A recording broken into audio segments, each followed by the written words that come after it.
ಈ ಜರ್ನಿ ಮಾಡೋಕ್ಕಲ್ಲ, ಹೋಗ್ಲೇಬೇಕು, ಕೆತ್ತೋಗುತ್ತೆ ಹಂಗೆ. ಜಾಲಿ ಜಾಲಿ ಜಾಲಿ ಜಾಲಿ. ಅಣ್ಣ ನಮ್ಮನ್ನು ಹೊಡಿಬೇಡಿ ಅಣ್ಣ, ಬಿಟ್ಬಿಡಿ ಅಣ್ಣ. 1000 kilometre with 1 night, over night 3 hour rest ಮಾಡಿದ್ದೀವಿ ಅಷ್ಟೇ ನೈಟಲ್ಲಿ. ಹಾಂ, ಯಾವ ಥರ ಹೊಡ್ತಿದ್ದೀವಿ ಅಂದರೆ ಗಾಡಿನ ದೇವರೇ ಹೇಳೋಂಗೆ ಇಲ್ಲ. ಫೈನಲ್ ಆಗಿ ನಿನ್ನೆ ನೈಟು ಪೆಟ್ರೋಲ್ ಬಂಕಲ್ಲೇ ಸ್ಟೇ ಮಾಡಿ ಇವಾಗ ಒಂದು 50ರಿಂದ ಎಷ್ಟು ಮಗ ಒಂದು 70 ಕಿಲೋಮೀಟ್ರ್ ಬಂದ್ವಾ. ನಿನ್ನೆ night actually speed metre cable ಕಟ್ಟಾಗಿತ್ತು. ಕೇಬಲ್ ಕಟ್ಟಾಗಿಲ್ಲ, ಒಳಗಡೆದೇನೋ ಒಂದು ಹೋಗಿತ್ತು. ಏನು ಅರ್ಥವೇ ಆಗ್ತಿಲ್ವೇ ಈ ಕೇಸು. ಇಲ್ಲಿ ಬಂದು ರೆಡಿ ಮಾಡಿಸ್ಕೊಂಡು ಏನದು ಈಗ ರೆಡಿ ಆಗ್ತಾ ಇದೆ. ರೋಟ್ರಾ ಏನೋ ಒಂದು ಹೋಗಿತ್ತು ಒಳಗಡೆ, ಏನೋ ರೋಲಿಂದ ಏನೋ ಹೋಗಿತ್ತು. ಬೈ ये नाम क्या? मीटर का करारी, मीटर का करारी ಅಂಗಡಿ ಈ ಥರ ಇದೆ. ಹೈವೇ ರೋಡ್ ಪಕ್ಕದಲ್ಲೇ ಸಿಗ್ತವೆ. ಹಿಂದೆಗಡೆ ಒಂದು ಶೋರೂಮ್ ಇತ್ತು, ಅದು 10 ಗಂಟೆ ಮೇಲೆ ಓಪನ್ ಅಂದರು. ಇವಾಗ ಬೇರೆ 9:30 ಅದಕ್ಕೆ ಗಗನ ಚಿಕ್ಕ ನನಗೆ ಎಷ್ಟು ಚೀಪ್ ಅನಿಸ್ಬಿಡ್ತು ಅಂದ್ರೆ ನಿಮ್ಮ ಹೊಡಿತಾ ಇದೆಯಾ ನೀವು ಮಾತಾಡು. ಇದೇ ವಿಡಿಯೋ ನಿಮ್ಮ ಅಮ್ಮಗೆ ಕಳಿಸ್ತೀನಿ, ತೋರಿಸಿದ್ರೆ ಮೆಟ್ ತಗೊಳ್ತೀನಿ. ಮಾತಾಡು. ಬೇಡಂದ್ರು ಎಲ್ಲ ಸಿಂಪಲ್, ಏನಿದೆ ಎಲ್ಲ ಯೂಟ್ಯೂಬಲ್ಲಿ ಹಾಕ್ಬೇಕಷ್ಟೇ. ನಂದೇನಾದ್ರೂ ಯೂಟ್ಯೂಬಲ್ಲಿ ಹಾಕಿದೆ ಅಂದ್ರೆ ನೀನು ತಿಕ್ಕದ ಮೇಲೆ ಹೊಡೆದು ಬಿಡ್ತೀನಿ ಮಗನೇ. ನನ್ನ ಮೇಲೆ ನಿನ್ಗೆ ಯಾಕೆ ಇಷ್ಟು ದ್ವೇಷ? ನಾನು ಏನು ತಪ್ಪು ಮಾಡಿದ್ದೀನಿ? ಇದೆಲ್ಲ ಯೂಟ್ಯೂಬಲ್ಲಿ ಹಾಕ್ತೀನಿ, ನೀನೇ ಏನಾರು ಹೇಳ್ಕೊ. ಇನ್ನು ನೆಕ್ಸ್ಟು ಇಲ್ಲಿಂದ ರೇವಾ ಎಷ್ಟು ಕಿಲೋಮೀಟ್ರು? 80 ಇದೆ, 80-90. ಈಗ ನಾವು ತುಕ ಹೊಡೆಯೋ ಕಾರ್ಯಕ್ರಮಕ್ಕೆ ಹೋಗ್ತಾ ಇದ್ದೇವೆ. ಹೊಡ್ಸ್ಕೊಳಕ್ಕೆ ಹೋಗ್ತಿದ್ದಾನೆ ಅಷ್ಟೇ. ಈಗ ಆಲ್ರೆಡಿ ಒಂದ್ಸಲ ಹೊಡ್ಸ್ಕೊಂಡವನು ಇಲ್ಲಿ, ನಿನ್ನೆ ನೈಟಿಂದನೇ ಹೊಡ್ಸ್ಕೊಳ್ತಿದ್ದಾನೆ.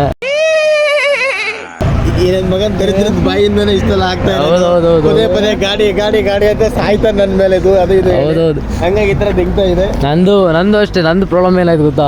ಫ್ರಂಟ್ ಫೋರ್ಕು ಫ್ರಂಟ್ ಫೋರ್ಕ್ ತಿರ್ಸ್ಕೊಂಡು ಬ್ಯಾಗ್ ಫೋರ್ಕಲ್ಲಿ ಆಯಿಲ್ ಸೀಲ್ ಲೀಕ್ ಆಗ್ಬಿಡ್ತೈತೆ ಇಲ್ಲಿಂದ. ಅದಕ್ಕೆ ಕವರ್ ಕಟ್ಬಿಟ್ರೆ ಡಿಸ್ಕ್ ಹೋಗಿ ಮತ್ತೆ ಆಯಿಲ್ ಜಾಸ್ತಿ ಲೀಕ್ ಆಗಬಾರ್ದು ಅಂತೇಳಿ. ಇವಾಗ ಅಷ್ಟು ಬರ್ತಾ ಇಲ್ಲ, ನೋಡೋಣ ಮುಂದೆ ಹೋಗ್ತಾ. ಆ ಕಡೆದೆಲ್ಲ ಓಕೆ ಇದೆ. ಇನ್ನು ನೆಕ್ಸ್ಟು ಕಂಡೀಷನ್ ಈ ಥರ ಇದೆ. ಇನ್ನೂ ಹೋಗಬೇಕು ಅಯೋಧ್ಯೆಗೆ. ಇಲ್ಲಿಂದ ಎಕ್ಸಾಕ್ಟ್ 400 ಕಿಲೋಮೀಟ್ರ್ ಇದೆ. ಆಗಲ್ಲ ಅಯೋಧ್ಯೆ, ಅಲ್ಲಿಂದ ಮತ್ತೆ 1,500 2,000 ಹತ್ರ ಅರುಣಾಚಲ್ ಪ್ರದೇಶ. ಅಷ್ಟು ಈಸಿ ಅಲ್ಲ ಆಗ್ತಿರೋದು. ಹೋಗ್ತಾ ಅರ್ಧ ಹೋಗ್ತೈತೆ. ಬನ್ನಿ ಹೋಗೋಣ ಮುಂದೆ ಹೆಂಗಿರುತ್ತೆ.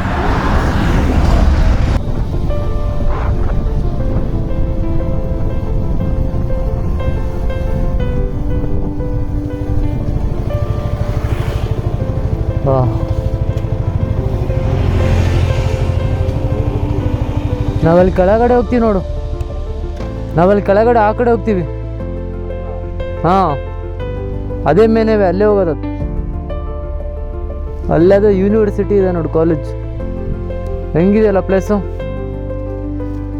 ಇದೊಂಥರ ಬೆಳಗ್ಗೆ ಸೀನ್ ನೋಡ್ದಂಗಿಲ್ಲ, ಬೆಳಗ್ಗೆ ವಾತಾವರಣ ನೋಡ್ದಂಗೆ. ಆ್ಯಕ್ಚುಲಿ ಟೈಮ್ ಇವಾಗ 3 ಗಂಟೆ.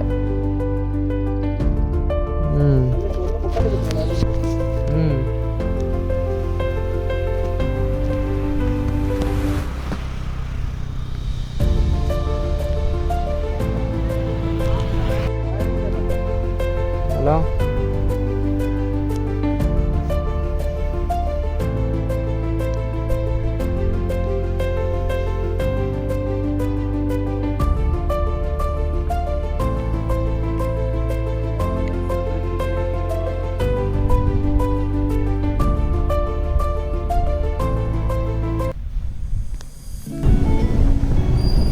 ಗೈಸ್ ಫೈನಲಿ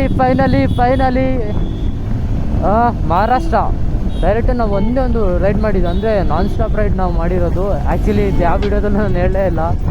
ನಾಂದೇಡ್ ಬೆಳಗ್ಗೆ 8 ಗಂಟೆ ಬಿಟ್ಟಿದ್ವಿ. ಬೆಳಗ್ಗೆ 8 ಗಂಟೆ ನಾಂದೇಡ್ ಬಿಟ್ಬಿಟ್ಟಿದ್ವಿ, ಆಲ್ರೆಡಿ ಹೊರಟಿದ್ವಿ.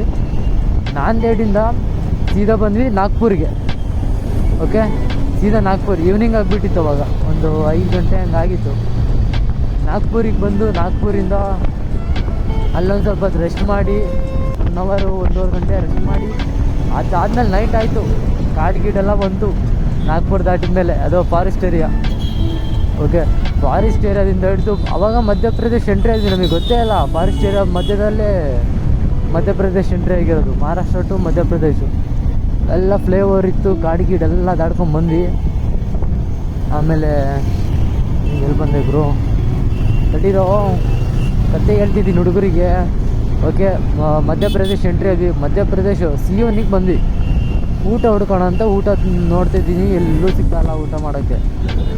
ಸಿಯೋನಿಯಿಂದ ನೈಟೇ ಸೀದಾ ಎಲ್ಲ ನೈಟ್ ಸಿಯೋನಿಯಿಂದ ನೆಕ್ಸ್ಟು ಎಲ್ಲಿಗೆ ಬಂದಿದ್ವಿ, ಪುರು ಕ್ರಾಸ್ ಮಾಡಿದ್ವಿ. ಸಿಯೋನಿಂದ ಜಬಲ್ಪುರ್ ಕ್ರಾಸ್ ಮಾಡಿ ಒಂದು 100 ಕಿಲೋಮೀಟ್ರ್ 90 ಕಿಲೋಮೀಟ್ರ್ ಬಂದ್ವಿ.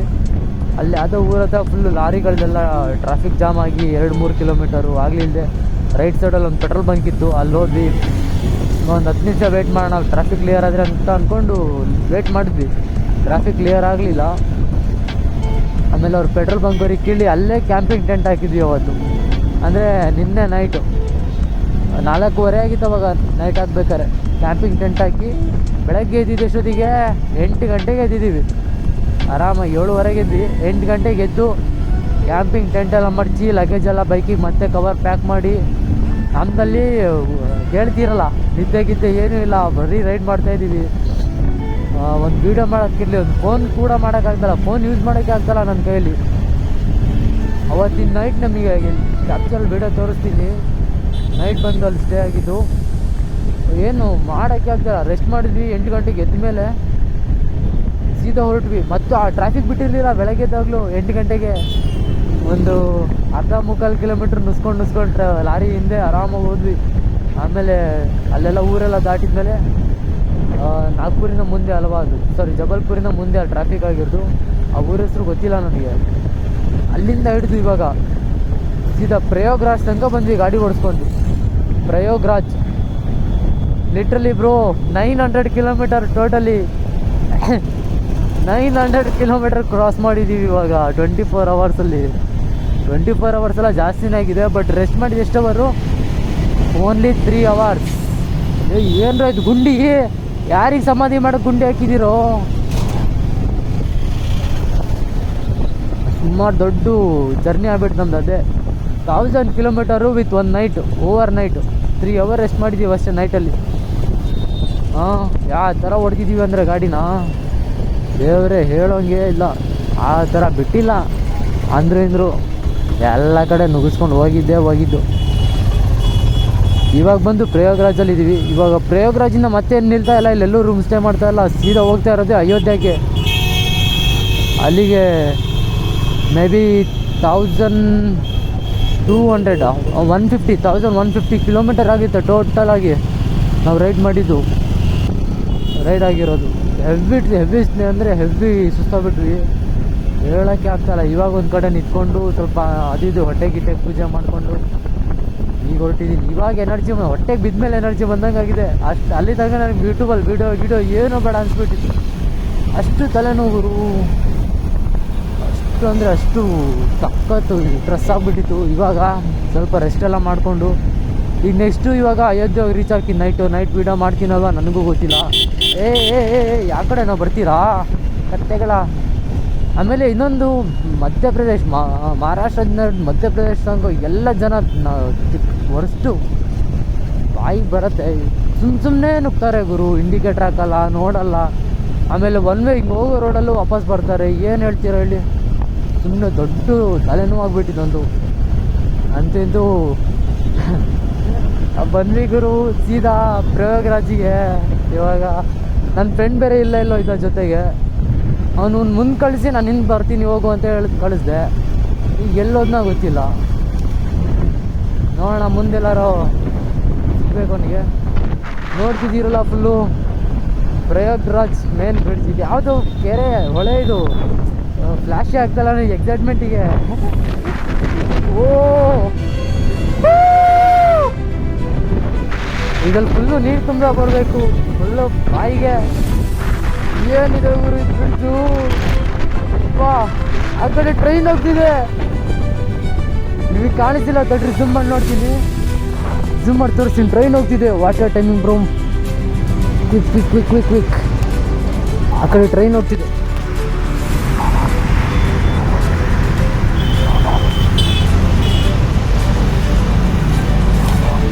ಕೆಳಗಡೆ ಗಾಡಿ ವೆಹಿಕಲ್ ಹೋಗುತ್ತೆ. ಆ ಬ್ರಿಡ್ಜ್ ಕೆಳಗಡೆ ವೆಹಿಕಲ್ ಹೋಗುತ್ತೆ, ಮೇಲ್ಗಡೆ ಟ್ರೈನ್ ಹೋಗುತ್ತೆ. ಆ ಬ್ರಿಡ್ಜಿಂದಾನೇ ಆ್ಯಕ್ಚುಲಿ ಹೋಗಬೇಕಾಗಿದ್ದು. ಇಲ್ಲಿ ಫ್ರೀ ಇರುತ್ತೆ ಅಂತ ಬಂದೆ ಬೇಗ. ಟ್ರೈನ್ ಹೋಗ್ತಿದೆ. ವಾಟೆ ವ್ಯೂ. ಇಲ್ಲೆಲ್ಲ ನಿಲ್ಲಂಗಿಲ್ಲ ಅನ್ಸುತ್ತೆ ಜಾಸ್ತಿ ಹೊತ್ತು. ಸಿಗೋಣ, ಮತ್ತೆ ಮುಂದೆ ಹೋಗ್ಬೇಕು. ಅಲ್ಲಿ ಪೊಲೀಸ್ ಗಿಲಿಸಿದ್ರೆ ಕಷ್ಟ. ನಾನು ಬೇರೆ ಹೆಲ್ಮೆಟ್ ಒಳಗಡೆ ಮೊಬೈಲ್ ಇಟ್ಕೊತಿದ್ದೀನಿ. ಬೇರೆ ಇಲ್ಲಿಗೆಲ್ಲ ಬಂದರೆ ಒಳ್ಳೆ ಎಂಜಾಯ್ಮೆಂಟಲ್ಲಿ ಇರಬೇಕು, ಫುಲ್ಲು ಜೋಶಲ್ಲಿ. ಆಮೇಲೆ ಬಾಯ್ಸ್ ಜೊತೆ ಬಂದರೆ ಸ್ವಲ್ಪ ಕೇರ್ಫುಲ್. ಏನಪ್ಪ ಹುಡುಗ ಇಲ್ಲ ಇದ್ದಾನೆ ನಮ್ಮ ಫ್ರೆಂಡು. ಇನ್ನೊಂದೇನು ಗೊತ್ತಾ, ಸ್ಪ್ಲೆಂಡರ್ ಬೈಕ್ ತೊಗೊಂಬಂದವನೆ. ಅದು 3-4ನೇ ದಿನ ಇವತ್ತಿ ನಾವು ಬಿಟ್ಟು, ಮನೆ ಬಿಟ್ಟು, ನಮ್ಮ ಶಿವಳಕೊಪ್ಪದಿಂದ ಬಿಟ್ಟಿರೋದು ನಾನು. 4 ದಿನ ಆಯಿತು. ಒಂದೇ ಬಟ್ಟೆಲಿದ್ದಾನೆ, ನಾನು ಅಷ್ಟೇ ಒಂದೇ ಬಟ್ಟೆಲಿದ್ದೀನಿ. ಅಂಡ್ರು ಬೇರೆ ಹಾಕಿಲ್ಲ ಕಣ, ಪಂಚ್ ಡೈಲಾಗ್ ಹೇಳ್ಬಿಟ್ಟು ಹೋಗ್ತಾ ಇದ್ದಾನೆ ನೋಡಿ. ಸ್ಪ್ಲೆಂಡರ್ ಬೈಕ್ KA 15 ಸಾಗರ ಪಾಸಿಂಗ್ ಗಾಡಿ ಗುರು.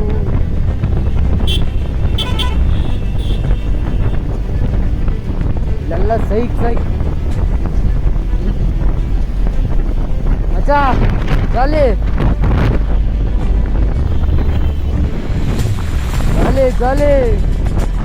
ಎಲ್ಲ ಟಿಶ್ಯೂಲ್ ಎಲ್ಲ ಇಟ್ಟಿದಾರಲ್ಲಪ್ಪ. ಹೈವೇ ಸಾರಿ ನನಗೆ ಎಕ್ಸೈಟ್ಮೆಂಟಿಗೆ ಆ್ಯಕ್ಚುಲಿ ಏನು ಮಾತಾಡಬೇಕು, ಏನು ಹೇಳಬೇಕು ದೇವರಣೆ ಗೊತ್ತಾಗ್ತಿಲ್ಲ. ಈಗ ಇಲ್ಲಿಂದ 168 ಕಿಲೋಮೀಟರ್ ಇದೆ ಅಯೋಧ್ಯೆಗೆ. ಮೇ ಬಿ ಹೋಗೋದು ನಾವು ರಾತ್ರಿ 10 ಗಂಟೆ ಆಗ್ಬಿಡುತ್ತೆ, 10-10:30 ಆಗುತ್ತೆ. ಅಯೋಧ್ಯೆ ರೀಚ್ ಆದಮೇಲೆ ರೂಮ್ ಮಾಡಿಕೊಂಡು ಫುಲ್ಲು ನಿದ್ದೆ ಹೊಡೆಯೋದೇ ಕೆಲಸ. ಇವತ್ತಂತೂ ಹೋಗೋಕ್ಕಾಗಲ್ಲ ಅಯೋಧ್ಯೆಗೆ, ದೇವಸ್ಥಾನಕ್ಕೆ ಹೋಗೋಕ್ಕಾಗಲ್ಲ. ನಾಳೆ ಬೆಳಗ್ಗೆ ದರ್ಶನಕ್ಕೆ ನಿಲ್ಲಬೇಕು. ಎಷ್ಟೊತ್ತಾಗುತ್ತೋ ಗೊತ್ತಿಲ್ಲ, ಹೋಗೋಣ ನಾಳೆ.